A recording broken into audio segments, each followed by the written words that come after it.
발전하면 우리가 처음 이 단어는 대체 무슨 뜻이야 했던 그런 단어들이 일상으로 파고들거든요. 대표적인 게 NFT입니다. 지난해 큰 관심을 받으면서 성장세가 아주 무서웠는데 올해는 분위기가 다르죠. 코인 시장 무너진다 이런 얘기 나오면서 NFT 시장도 타격을 받았는데 요거 미술 시장에도 이어지는 분위기고요. 6월 한 달에만 시가총액이 10% 이상 증발했다고 합니다. 그런데 이게 반짝 그러다가 말 건지 아니면 NFT 시장에 대한 전망이 어두워진 건지 요거 좀 헷갈리거든요.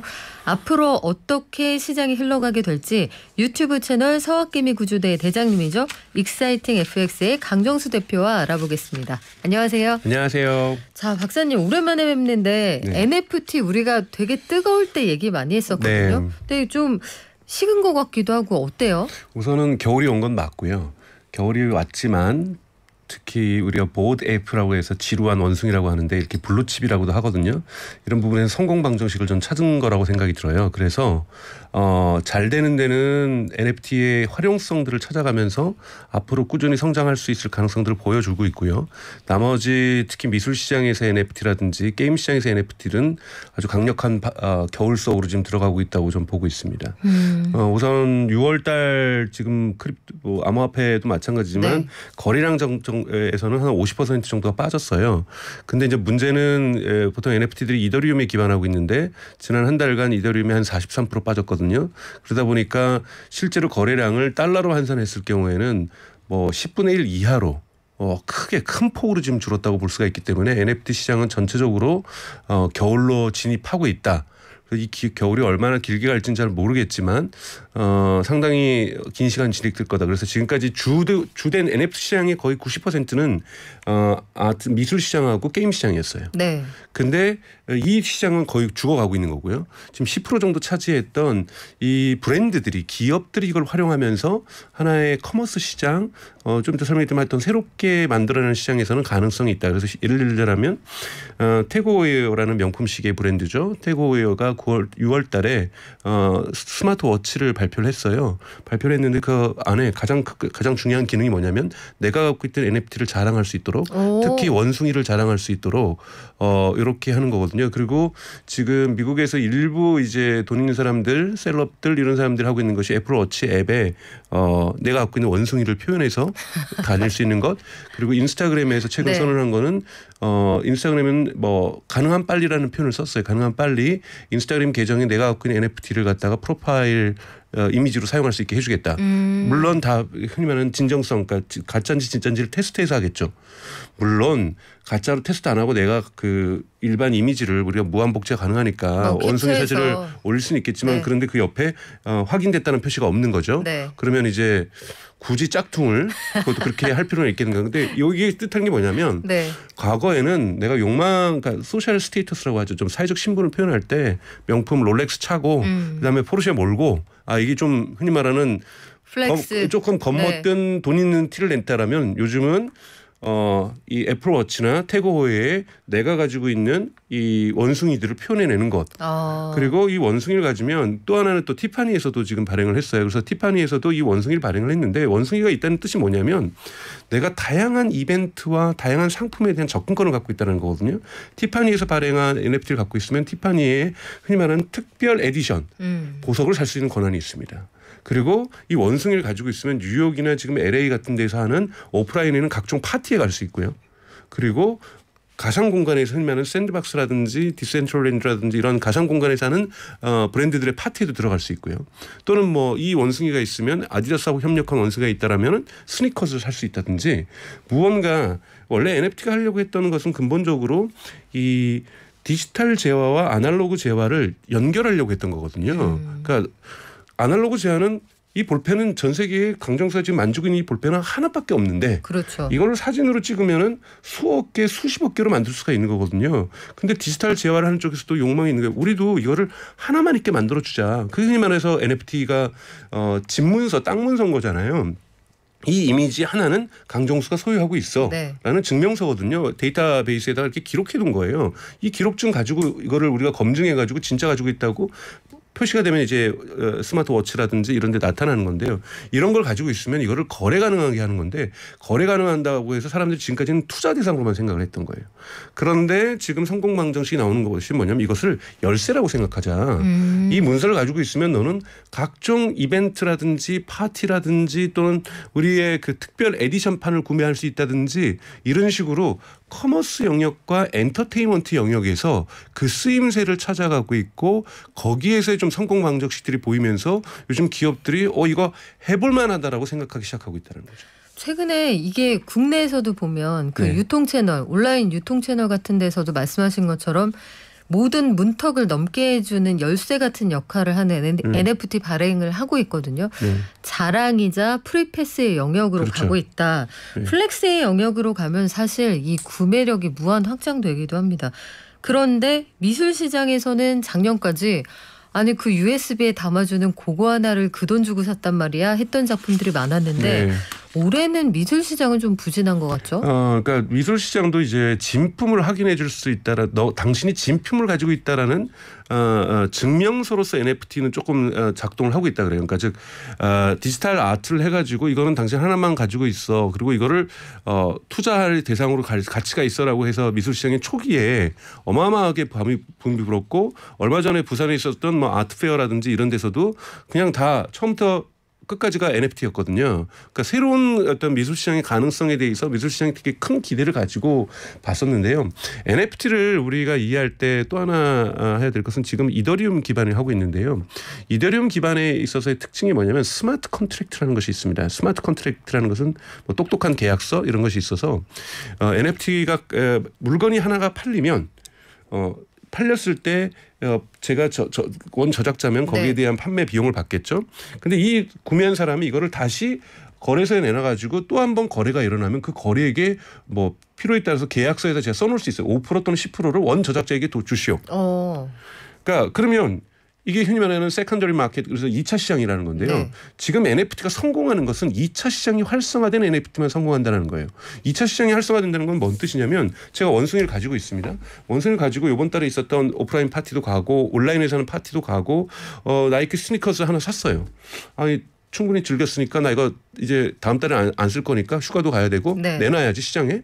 이러려면 당근마켓 이런 데 내놓는 거예요. 그냥 거래소. 그럼 그 사람 다음 사람들이 저 사람이 커뮤니티에 쓴 거 보니까 지난달에 짱 재밌게 즐겼는데 나도 저거 하나 사가지고 이번 달 재밌게 놀아봐. 그래서 하나 주고 사는 거죠. 그러면은 이 원 저작자에게 또 5% 10%가 가고 있는 거죠. 그리고 이 사람이 또 한 2달 쓰다가 이거 내놔야지. 그렇게 내놔와서 자꾸 거래가 되는 계속해서 빈번하게 거래가 되는 NFT만이 성공한다는 것이 지금 입증이 되고 있는 거예요. 근데 미술 작품은 내가 이거 50만 달러 주고 샀어요. 집에다가 가상으로 뭐 액정 걸어놓고 거기다 그걸 그려놓고 원주인 강정수 딱 찍어놨어요. 사람들 놀러와서 와 멋지네. 근데 이거를 내가 다음 사람이 사야 될 이유를 잘 모르겠는 거예요. 이거를 재거래를 해야 NFT 시장은 의미 있게 작동하는데 지금 미술 시장이 얼어붙는 것은 재거래가 안 되고 있는 겁니다. 왜냐하면 그 NFT를 갖고 있어서 물론 이거 NFT 미술 시장에서 답을 찾아낼 거라고 봐요. 그 미술 작품을 갖고 있으면 어떤 파트너를 갈 수 있다든지 어떤 특전이 있어야 된다는 거예요. 그리고 그것이 매달 새로운 기대하지 못했던 새로운 이벤트가 있네. 기대하지 못했던 새로운 내가 열쇠가 되고 있네. 네. 이걸로는 내가 심지어는 요즘 뭐 유럽 여행 가기 힘들다는데 비행기도 심지어는 업그레이드 해주네. 뭐 이런 것들이 자꾸 있어줘야 이것들이 시장에 내놓기도 하고 거래가 되기도 하고 즉 내가 이 작품을 갖고 있는 소유주야라는 것이 중요한 것이 아니라 원소유주로서 나는 무엇을 할 수 있을 것인가. 그래야 이거를 내가 또 가치를 막 떠듭니다. 커뮤니티에서. 막 버즈를 일으키면서 이거 짱으로 좋아. 나 이거 재밌었어. 같이 인증샷도 찍고 이걸로 했던 스니커즈도 신어보고 그다음에 이걸로 했던 파티 가서 인증샷도 하고 그리고 야 진짜 이거 원숭이 짱이야. 이런 식의 것들을 자랑하고 싶고 한 번 원숭이 갖고 있다는 게 아니라 이 원숭이를 가지고 했던 다양한 체험들을 자랑할 수 있으면 다른 사람들도 구매하고자 하는 욕망이 발생하는 거거든요. 그런데 미술 작품 집에다 딱 걸어놓고 한 장 해놓고 처음엔 와우 하는데 저걸 내가 사면 뭐지? 투자 가치. 그럼 투자 가치 면밀하게 보는 거죠. 이 시장이 그러면은 겨울로 가는 거야 아니면 봄을 맞는 거야 이런 걸 다 따져야 되니까 어떻게 지금같이 겨울을 맞는 거야 하면은 얼어붙게 될 수밖에 없는 거죠. 그렇기 때문에 지금 NFT 진영은 원래 처음 기술이라는 게 그렇거든요. 이걸로 할지 처음에 뭔지 몰랐어요. 우리 문자 메시지 처음에 2003년 2004년 나왔을 때 그거 막 글자도 제한되고 그럼 뭐 이게 SMS가 MMS로 막 변하고 그쵸. 막 그런 불안하고 돈을 더 내야 되는 건가? 그리고 여기에다가 막 사진을 보낸다, 여기다 영상을 보낸다, 이모티콘을 보낸다. 상상할 수가 없는 거였잖아요. 처음에 되게 불편했어요. 야, 그 텍스트 하느니 그럴 시간에 전화 한 통 때려. 그렇죠. 이랬었죠. 특히 그거 한국은 그래도 선진이 있어서 좀 빨리 했던 거예요. 저 독일에서 한 10년 가까이 살았는데 그때 문자 메시지 하는 건 너무 싫은 거야. 그냥 말로 안 되는 독일어라도 해야지. 이거를 ABC부터 Z까지 이거 자꾸 왔다 갔다 하면서 치는 건요. 정말 죽음이었거든요. 맞아요. 근데 그것이 어떻게 달라졌어요? 많이 달라졌잖아요. 그러니까 지금 그리고 그걸 문자한다고도 얘기 안 해요. 톡한다 그러고 그쵸. 제가 어디 가서 문자 메시지 저한테 보내주세요라고 제가 수업 시간에 얘기하면 아저씨가 그냥 얘기하는 거예요. 그런 용어들도 달라지고 그렇죠. 그것의 가능성도 지금의 10대들은 톡에 대해서 완전한 다른 상상력을 갖고 있거든요. 지금 같이 있는데 대화 안 하고 톡하잖아요. 네. 같은 공간에. 네, 저 옛날에 한번 조카랑 밥을 먹는데 저랑 밥 먹는 게 아니라 자기 여자친구랑 먹고 있더라고요. 그러니까 왜냐하면 톡은 여자친구랑 하고 말은 저랑 밥을 먹고 뭐 이런 것들이 하나의 문화인데 이게 기술이 진화하는 거라고 저는 생각해요. 이게 대중화되는 거거든요. 네. 마찬가지로 NFT도 초기에 나왔을 때는 이게 투자의 대상이냐 투기의 대상. 저는 그래서 이 겨울을 잘 만났다고 생각해요. 물론 투자하신 분들한테는 가슴 아픈 일이고 뭐 좀 힘든 시간이지만 이 거품이 꺼지면 저는 거품이 당연히 기술은 항상 거품이 있습니다. 기술은 항상 거품이 있는 거고 거품이 꺼지면서 이것의 필요성들을 찾으려고 하는 거고 진짜 필요성을 찾아서 성공하면 이건 대중화의 길로 가는 거고 왜냐하면 매스마켓 대중시장으로 가기 위해서는 진짜 쓸모를 찾아야 되거든요. 투기의 대상으로만 투자의 대상으로만 남아서는 투자시장에만 자산시장에만 머물러 있는 거죠. 근데 NFT는 크립토가 있어서 그러니까 암호화폐가 있어서 투자시장과 투기시장으로서의 어떤 기능도 했지만 원래 만들려고 했던 것은 이것을 거래하려고 했고 그래서 NFT는 저는 커머스에 많이 쓰일 것 같아요. 예를 들자면 이커머스 부분에서 지금 NFT를 많이 도입하려고 하거든요. 예를 들자면 이번에 예를 들면 나이키 같은 건 이렇게 있어요. 지난 2월에 이상한 박스를 하나 나눠줬어요. NFT로. 그것도 공짜로 나눠줬습니다. 근데 이 공짜를 언제 나눠주냐? 샌드박스에서 하는 나이키 파티에 가상 공간에서 온 사람들에게 무료로 나눠줬어요. 선착순으로 들어가서 다 받은 거죠. 2달 동안 이 안에 뭐가 들었는지를 공개를 안 해줬어요. 이걸로 뭘 할 수 있는지. 그러니까 네. 커뮤니티에서 난리가 나요. 이 안에 뭐가 들었을까? 대부분 근데 맞춰요. 이거 스니커스 들었을 거야. 그랬더니 진짜 짜잔 2달 있다 공개했는데 안에 디지털 스니커스가 있었던 거예요. 사람들이 이제 그거 자랑하고 이거 내 거는 빨간색이고 내 건 파란색 자랑을 하죠. 나이키가 또 한 달 뒤에 얘기합니다. 이거 갖고 있는 사람 이번 달에는 뉴욕에서 우리 무슨 파티하는데 올 수 있어. 그리고 그 다음 달 뭐라냐면 우리 진짜 이거 똑같은 물리적인 스니커스를 6월 달에 판매할 거야. 너네는 공짜로 준 게 아니라 살 수 있어. 그랬더니 사람들이 이거 너 갖고 있는 거 나한테 팔아. 그 물리적인 그 나오는 스니커스 꼭 필요해. 스니커스에 대한 이해도를 모르신 분들이 있으세요. 그 나이가 들었다는 뜻이거든요. 그러니까 지금 스니커즈 시장은 뭐 리셀 시장까지 포함해서 진짜 중고가 오리지널 네, 새 거보다 비싸잖아요. 네. 이거 10대들과 20대는 스니커즈 이거 진짜로 모으려고 해서 집에다가 옷장 대신 신발장으로 바꿔버리고 스니커즈 모으는 사람들도 있단 말이에요. 이 사람들에게는 이게 욕망의 대상인 거거든요. 갖고 싶은 욕망의 대상이면 여기에 대한 접근권을 그냥 이제 돈이 있으면 사는 게 아니라 NFT 있어야 돼. 나이키, 아디다스도 그렇게 했고 이런 식으로 만들어가고 있다는 거죠. 그리고 이런 부분들이 그러니까 아직까지는 많이 되는 것이 고가 시장들이에요. 명품 시장들 명확하게 아직까지는 대중시장에서 나오는 건 아니고 티파니도 주얼리 시장, 보석 시장인 거고 이런 데서 근데 기업들이 이거 가능하다. 사실 티파니가 과거에 디지털 관심 없었죠. 이런 데들도 이제는 디지털에 관심을 갖게 되기 시작하는 거고 이렇게 되면서 모든 지금 럭셔리 업체들이 NFT 시장을 진입을 하려고 하는데 나이키도 처음에 공짜로 나눠줬다 그랬잖아요. 그럼 나이키는 뭘로 돈 벌었을까요? 재거래가 일어나면서 이 재거래 볼륨이 1억 달러 정도가 일어났어요. 그럼 나이키는 10만 달러 버는 거잖아요. 1,000만 달러 버는 처음에 한번 발행을 해놓고 리셀이 될 때마다 일정 부분의 수익이 나이키로 가니까요. 볼륨이 커지면 원작자는 돈을 많이 벌게 되는 구조가 그렇죠. 되겠네요. 그러니까 처음 NFT를 팔아서 돈을 버는 것이 미술 시장이었다면 그리고 게임 시장이었다면 지금 기업들이 찾고 있는 것은 그러니까 다시 재판매되는 2차 시장이 활성화되면서 근데 2차 시장은 어떻게 활성화되느냐 사람들이 그 NFT로 할 수 있었던 경험을 커뮤니티에 자랑하고 오프라인에서 시계로 쫙 자랑하고 이렇게 하면서 자랑거리가 되면서 욕망의 대상이 되고 있다는 거. 이것이 지금 슬슬 보여지고 있는 NFT가 대중화될 수 있는 일종의 성공 방정식이 나타나고 있다. 유통시장하고 비슷하네요. 유통시장에서도 보면 필요를 팔아서는 시장에 한계가 있잖아요. 네.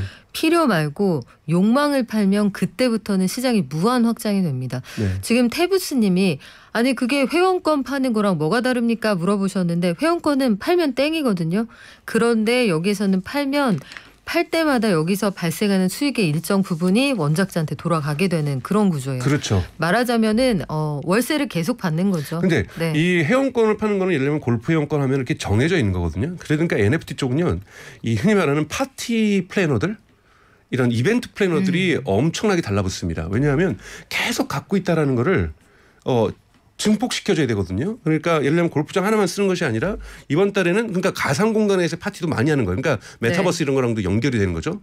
가상 공간에서 파티도 짱짱하게 하고 오프라인 파티도 짱짱하게 하고 이걸 가지고 살 수 있는 물건들도 계속해서 6월 달은 뭐 7월 달은 뭐 8월 달 그러니까 끊임없이 내놔야 되는 거죠. 그러다 보니까 이걸로 할 수 있는 가능성들이 우리의 상상력만큼 무한대로 늘어나는 그런 경향성들을 가지고 있습니다. 그래서 이런 부분에서 지켜보는데 회원권하고는 좀 비슷하죠. 근데 회원권은 그냥 회원권이잖아요. 근데 이 원숭이가 이쁘거든요. 자세히 보면요. 예를 들자면. 네. 그러니까 그러니까 여기에 크리에이티비티도 들어가는 거죠. 창작자의 예술적인 어떠한 창작성도 들어가면서 갖고 싶은 내가 이거 갖고 싶은 흔히 말하는 시계에다 하는 거 여러분들 한번 검색을 해보세요. NFT 스마트워치라고 검색을 해보시면 이미지들을 보실 수 있을 거예요. 실제로 사람들이 하고 다닙니다.